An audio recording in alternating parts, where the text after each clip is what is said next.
बिस्मिल्लाहिर्रहमानिर्रहीम। नाज़रीन अस्सलाम वालेकुम, मैं हूं इमरान वसीम। नाज़रीन, इस प्रोग्राम में एक बड़ी अहम ख़बर पर आप नाज़रीन के साथ हम गुफ्तगू करने जा रहे हैं। इस वक्त नाज़रीन मुल्क में टेक्नोक्रेट सेटअप का, टेक्नोक्रेट हुकूमत के क़याम की बहस का आगाज़ हो चुका है और दूसरी जानिब नाज़रीन मार्शल लॉ के नफाज की भी एक अहम ख़बर है।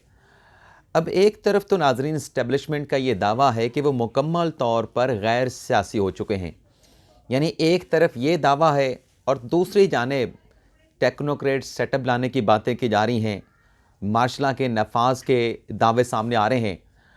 तो इसमें कितनी हकीकत है, कितनी सदाकत है, और अगर मुल्क में टेक्नोक्रेट सेटअप लाने की कोई कोशिश की गई तो ये सेटअप, ये टेक्नोक्रेट हुकूमत कैसे लाई जाएगी, इस पर इस प्रोग्राम में आप नाज़रीन के साथ हम गुफ्तगू करने जा रहे हैं। और मार्शल लॉ के नफाज का क्या मामला है, इस पर भी आप नाज़रीन के साथ एक बड़ी अहम खबर शेयर करेंगे। लेकिन नाज़रीन इससे पहले चंद दीगर ख़बरें हैं, उनकी डिटेल आप नाज़रीन के साथ हम शेयर करेंगे। पहली खबर नाज़रीन ये है कि राय कमरुल ज़मान खरल साहब को रिहा कर दिया गया है। अब आप नाज़रीन ये सवाल पूछेंगे कि ये राय कमरुल ज़मान खरल साहब कौन हैं। तो नाज़रीन ये वो शख्स हैं जिन्होंने गुजरांवाला से इनका ताल्लुक़ है, गुजरांवाला डिवीज़न से। इन्होंने साबिक़ वज़ीर आज़म इमरान ख़ान पर कातलाना हमले की, उन्हें जान से मारने की धमकी दी थी। मुस्लिम नवाज़ से इनका ताल्लुक़ है, इनकी एक वीडियो सामने आई थी, इसके बाद इन्हें गिरफ़्तार किया गया था। लेकिन अब इन साहब को लाहौर हाई कोर्ट से ज़मानत के बाद रिहा कर दिया गया है।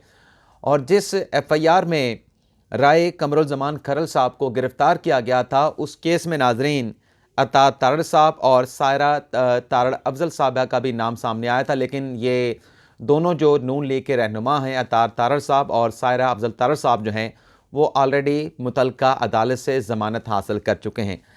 अगली खबर नाज़रीन सुप्रीम कोर्ट से मुतल्लिक है, और जो ख़बर है नाज़रीन, उस ख़बर को लेके जो नज़रें हैं, जो निगाहें हैं, वो चीफ जस्टिस की जानिब जो है वो टिक गई हैं।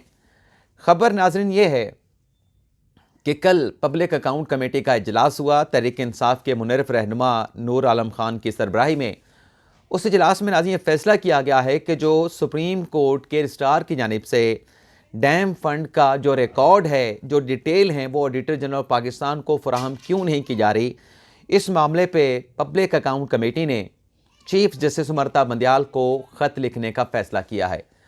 अब ये मामला क्या है, सुप्रीम कोर्ट की जानिब से डैम फंड्स की जो डिटेल हैं, जो तफसीलात हैं, पाकिस्तान के अवाम ने पैसा दिया है, जो ओवरसीज़ पाकिस्तानी हैं उन्होंने डैम फंड में कंट्रीब्यूट किया है। तो क्या इसमें कोई गड़बड़ है कि बार बार पब्लिक अकाउंट कमेटी और कुछ और फोरम से भी ये रिकॉर्ड मांगा गया, लेकिन सुप्रीम कोर्ट के रजिस्ट्रार की जानिब से ये रिकॉर्ड जो है, जिस फोरम से रिकॉर्ड मांगा गया उसको फराहम नहीं किया गया। तो सबसे पहले तो नाज़रीन, क्योंकि हम सुप्रीम कोर्ट को भी कवर करते हैं, तो एक बात जो फैक्चुअली आपके साथ में शेयर करने जा रहा हूँ, डैम फंड नाज़रीन मुकम्मल तौर पे महफूज है। डैम फंड में किसी किस्म की कोई गड़बड़ नहीं है। लेकिन जब शफाफियत की बात आती है, जब सुप्रीम कोर्ट का चीफ जस्टिस शफाफियत की बात करे, अकाउंटेबिलिटी की बात करे, तो जब इस डैम फंड में कोई मसला नहीं, कोई गड़बड़ नहीं, और उसमें करप्शन होने का ज़रा बराबर भी, रत्ती बराबर भी सवाल नहीं पैदा होता, तो समन से बालातर है कि सुप्रीम कोर्ट के रजिस्ट्रार की जानिब से पब्लिक अकाउंट कमेटी को या ऑडिटर जनरल पाकिस्तान को ये मालूमात फराहम नहीं की जा रही। और मुझे अब की मरतबा इस बात का यकीन है कि जब ये लेटर पब्लिक अकाउंट कमेटी का चीफ जस्टिस को जाएगा, तो चीफ जस्टिस उमरता बंदयाल इस डैम फंड की जो डिटेल हैं वो लाजमन पब्लिक अकाउंट कमेटी को फराहम करने के अहकाम जारी करेंगे, क्योंकि हमारी नज़रों के सामने ये डैम फंड इकट्ठा हुआ है। 10 से 11 या 12 अरब का ये फंड था, और इसे एक नेशनल बैंक के एक ख़ास अकाउंट में, जो कि इन्वेस्टमेंट का अकाउंट है, ताकि ये रकम जो है पड़ी पड़ी कम ना हो जाए, क्योंकि जैसा कि आप आजकल देख रहे हैं कि डॉलर डी वैल्यू हो रहा, ऊपर जा रहा है, पाकिस्तान का जो पैसा है वो डी वैल्यू हो रहा है। तो इस सूरत में ये जो रकम है ये वक्त के साथ साथ घट ना जाए, इसकी वैल्यू ना कम हो जाए, तो सुप्रीम कोर्ट की जानिब से उसे इन्वेस्ट किया गया है, और नेशनल बैंक में गालिबन इन्वेस्ट किया गया है या स्टेट बैंक में इन्वेस्ट किया गया है, तो रकम वहीं पर मौजूद है। लेकिन सवाल यह है कि जब सुप्रीम कोर्ट अकाउंटेबिलिटी की बात करे, शफाफियत की बात करे, तो फिर सुप्रीम कोर्ट के रजिस्ट्रार की जानिब से ये पब्लिक मनी है, पब्लिक मनी की जो डिटेल हैं वो ऑडिटर जनरल को और पब्लिक अकाउंट कमेटी को फराहम होनी चाहिए। अब आप नाज़रीन जानते हैं कि ये जो डैम फंड है ये साबिक चीफ जस्टिस मियां साकिब निसार साहब ने क्रिएट किया था। एक अदालती फैसले के ज़रिए 5 रुकनी बेंच का ये फैसला था। अब साकिब निसार से मुतल्लिक नाज़रीन पिछले 2 रोज़ में एक कंट्रोवर्सी चल रही है, और वो कंट्रोवर्सी जो मुस्लिम लीग नवाज़ के रहनुमा है मलिक अहमद ख़ान, उनका नाज़रीन एक स्टेटमेंट सामने आया है। अब उनका दावा क्या है, उनके इल्ज़ाम क्या है, मैं वो भी आपके सामने रख देता हूँ। लेकिन जब नाज़रीन सुप्रीम कोर्ट में इमरान खान की नाअहली का मुकदमा चल रहा था, जहांगीर तरीन की नाअहली का मुकदमा चल रहा था, उसके साथ साथ जो इमरान खान साहब के बनी गाला घर से मुतल्लिक गैर कानूनी होने का अलहदा से केस चल रहा था, तो हमारे जो हक़ाइक़ हमने विटनेस किए हैं, जो देखें अपनी आंखों के सामने, वो हक़ाइक़ भी आज इस वीलॉग के ज़रिए आपके साथ हम शेयर करने जा रहे हैं। एक तो नाज़रीन जहांगीर तरीन ने इल्ज़ाम ये लगाया, दावा किया मलिक अहमद ख़ान ने कि तवाज़ुन को बरकरार रखने के लिए जहांगीर तरीन को डिस्क्वालीफाई किया गया। अब इसमें हकीकत क्या है, सदाकत क्या है, लेकिन नाज़रीन लीगली जो पोजीशन थी, जो आइनी तौर पे पोजीशन थी, वो ये थी कि बेशक किसी जगह से सिफारिश ना भी आती, जो जहांगीर तरीन का मुकदमा था, मुझे नहीं मालूम कि कोई सिफारिश आई है नहीं आई, लेकिन नाज़रीन लीगली जो मुकदमा था उस केस में जहांगीर तरीन की नाअहली बनती थी। अगर सुप्रीम कोर्ट ने नाअहली का फ़ैसला दिया है तो उसमें कोई ऐसी बड़ी बात नहीं और कोई टारगेट नहीं किया गया जहांगीर तरीन को, क्योंकि इससे पहले पनामा के मुकदमे में जो नवाज शरीफ को बेटे से तनख्वाह ना लेने पर डिस्क्वालीफाई किया गया, वो मुकदमा का फ़ैसला कितना कमज़ोर था, इस पर बहुत सारे सवालात उठ चुके हैं। अब जहांगीर तरीन का मुकदमा क्यों स्ट्रॉन्ग था नवाज शरीफ के मुकाबले में, तो नाज़रीन जब हनीफ अब्बासी साहब ने ये पटिशन सुप्रीम कोर्ट में दायर की और केस की कार्रवाई का बाकायदा आगाज़ हुआ, पहले तो जस्टिस अनवर ज़हीर जमाली साहब सुन रहे थे, जो साकिब निसार से पहले चीफ जस्टिस थे। उनकी रिटायरमेंट के बाद जो बेंच बना, जो इस केस की समाअत कर रहा था, बेटा आप बाहर चले जाओ, बेटा बाहर चले जाओ, दूसरा बेंच बना, उसमें साकिब निसार साहब थे और उनके साथ उमरता बंदियाल और जस्टिस फैसल अरब साहब थे। तो उस केस में जब हनीफ अब्बासी के वकील अकरम शेख साहब ने आर्गू कर लिया और जहांगीर तरीन के वकील से पूछा गया क्या जो लंदन की प्रॉपर्टीज़ हैं, जो लंदन में जहांगीर तरीन साहब ने घर बनाया है और उसकी जो एक ट्रस्ट क्रिएट किया गया है, क्या जहांगीर तरीन उस ट्रस्ट के बेनिफिशियल ऑनर हैं या नहीं हैं। तो जहांगीर तरीन के वकील की जानिब से कहा गया कि जहांगीर तरीन इस ट्रस्ट के जिसके तहत ये लंदन का घर बनाया गया है, वहाँ पे ट्रस्ट क्रिएट किया गया है, ऑफशोर कंपनी बनाई गई है, जहांगीर तरीन उस ट्रस्ट के बेनिफिशियल ऑनर नहीं है। ये अदालत में स्टेटमेंट दिया गया।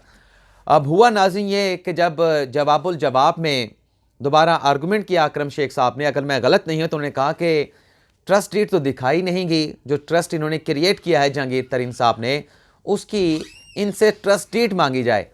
तो साकिब निसार साहब ने हुक्म दिया उनके वकील को, सिकंदर मोहम्मद साहब उनके वकील थे, कि आप अपनी ट्रस्ट डीड पेश करेंगे। उस ट्रस्ट डीड से पता चलेगा कि जो ट्रस्ट क्रिएट हुआ है, जिसपे ऑफशोर कंपनी भी है, जहांगीर तरीन साहब का लंदन का महल भी है, तो उससे पता चल पाएगा कि आया कि वो बेनिफिशियल ऑनर है तो बेनिफिशियल ऑनर नहीं है।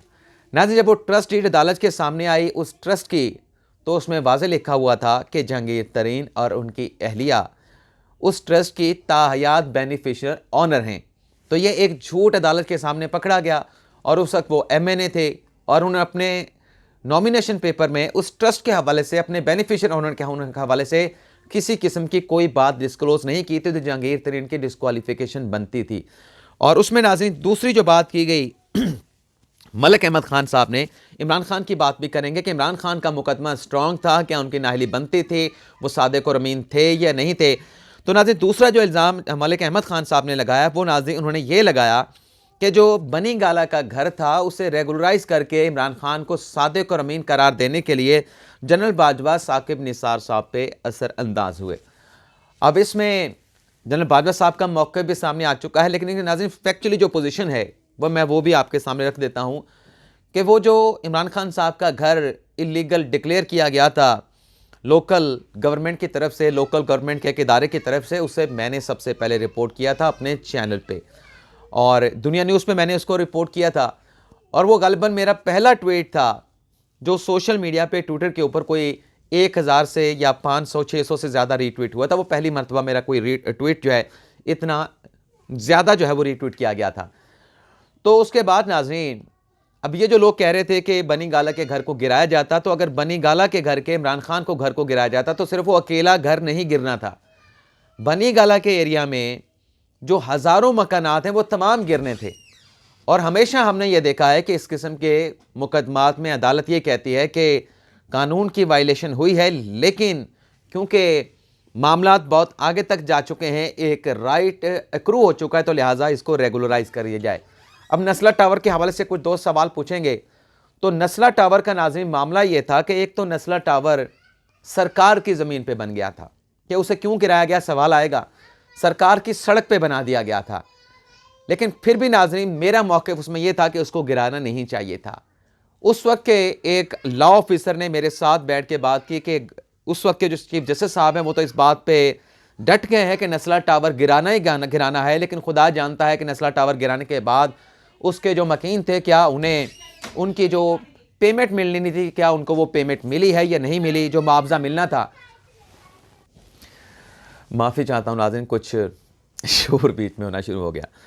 तो उसमें मेरा फिर भी मौक़िफ़ था कि सरकार की ज़मीन पे चलें बन भी गया था, उसमें रास्ता निकल सकता था। उस वक्त के लॉ ऑफिसर जो अदालत को असिस्ट कर रहे थे, उन्होंने कहा कि अगर चीफ साहब मान जाते, मैंने उनको प्रपोज़ल दिया था, तो जिस जगह के ऊपर सरकार की ज़मीन थी सिर्फ वो जगह अगर नीचे से खाली करा के ऊपर इमारत खड़ी रहती तो नस्ला टावर बच सकता था। और मेरी मौक़िफ़ भी ये था, मेरा नुक्ता नज़र भी ये है कि इस तरह के मामलात में पहले तो अगर आप इदारों के ख़िलाफ़, ज़िम्मेदारान के ख़िलाफ़ कार्रवाई नहीं करेंगे तब तक ये तमाम चीज़ें होती रहेंगी।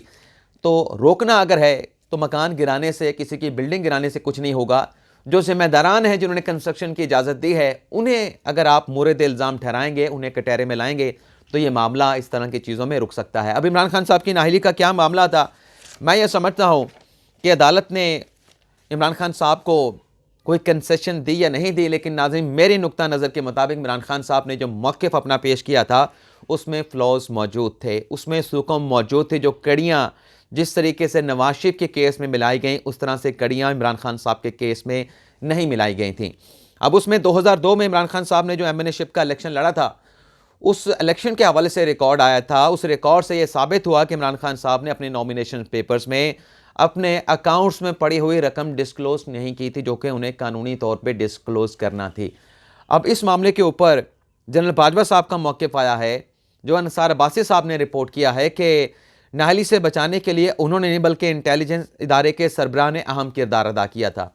और उस वक्त सरबराह कौन थे खुदा जानता है, मैं उस बहस में नहीं जाऊँगा, लेकिन मुझे इतना पता है कि उस वक्त के एक लॉ ऑफिसर से मैंने ये पूछा कि आप के पास क्या ऐसी इंफॉर्मेशन है कि सुप्रीम कोर्ट में कोई शख्सियत आती है, किसी जज साहब से मिलती है, तो मुझे उस लॉ ऑफिसर की जानिब से कहा गया, जो उनका दावा था, मैं उनका दावा कोट कर रहा हूँ, कि जनरल फैज़ हमीद साहब जो कि डीजीसी हैं, वो गाहे बगाहे कभी कभार सुप्रीम कोर्ट आते रहते हैं।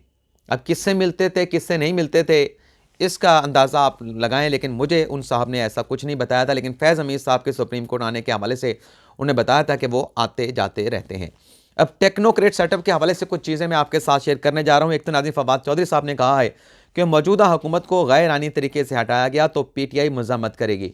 अब ये मौजूदा हुकूमत जिन्हें ये गिराना चाहते हैं, जिन्हें गिराने के लिए, हटाने के लिए, इलेक्शन कराने के लिए ये इस्टेब्लिशमेंट के पता नहीं कितने मुतालबात कर चुके हैं कि आप इन्हें हटाएं और मुल्क में नए इंतखाबात कराएं, और अब ये कह रहे हैं कि टेक्नोक्रेट सेटअप लाया गया तो मौजूदा हुकूमत को हटाना गैर आइनी तरीके से होगा, पीटीआई इसकी मज़म्मत करेगी। हालांकि अप्रैल से लेकर 2022 से लेकर इनका मतमा नज़र, इनके मकसद यही रहे हैं कि हुकूमत को हटाना। लेकिन चूंकि अब एक नए सेटअप की बात की जा रही है कि इन्हें हटा के हमें नहीं बल्कि इलेक्शन नहीं बल्कि टेक्नोक्रेट सेटअप लाया जाएगा, तो फवाद चौधरी साहब ये दावा कर रहे हैं, यह इनका मौक़िफ़ है नाज़रीन। लेकिन इन्होंने ये भी कहा है फवाद चौधरी साहब ने कि टेक्नोक्रेट सेटअप के हवाले से 1 से 2 लोगों ने हमारे साथ रब्ता किया है। लेकिन फैसल वाडा साहब नाज़रीन ये कह रहे हैं कि टेक्नोक्रेट सेटअप के लिए एस्टेब्लिशमेंट समेत किसी जगह पे कोई सोच नहीं। और फिर नाज़रीन ये भी कहा फैसल वाडा साहब ने कि अगर परवेज़ इलाही साहब ने एतमाद का वोट लिया तो वह एतमाद का वोट हासिल नहीं कर पाएंगे। अब राना सनाउल्लाह साहब क्या कह रहे हैं, फिर अपने असल बात के ऊपर आएंगे। राना सनाउल्लाह साहब ये कहते हैं कि नए सेटअप के लिए किसी ने हमारे साथ रब्ता नहीं किया और ना ही तहरीक इंसाफ के साथ किया। यानी राना सनाउल्लाह साहब ने इन तमाम बातों को टेक्नोक्रेट सेटअप आ रहा है, टेक्नोक्रेट सेटअप नहीं आ रहा, इन तमाम अफवाहों को उन्होंने झूठा बेबुनियाद करार दे दिया है। लेकिन नाज़रीन, इन बातों से ये लगता है कि कहीं ना कहीं से ये एक सोच पेनिट्रेट करने की कोशिश ज़रूर की जा रही है कि मुल्क के मसाइल का हल टेक्नोक्रेट सेटअप में है।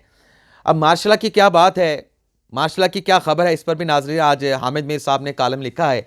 आप लाभ उनके साथ इख्तलाफ करें, लेकिन हामिद मीर साहब नाज़रीन अपने कॉलम में जो लिख रहे हैं वो नाज़रीन ये लिखते हैं, मैं आपको पढ़ के सुना देता हूँ।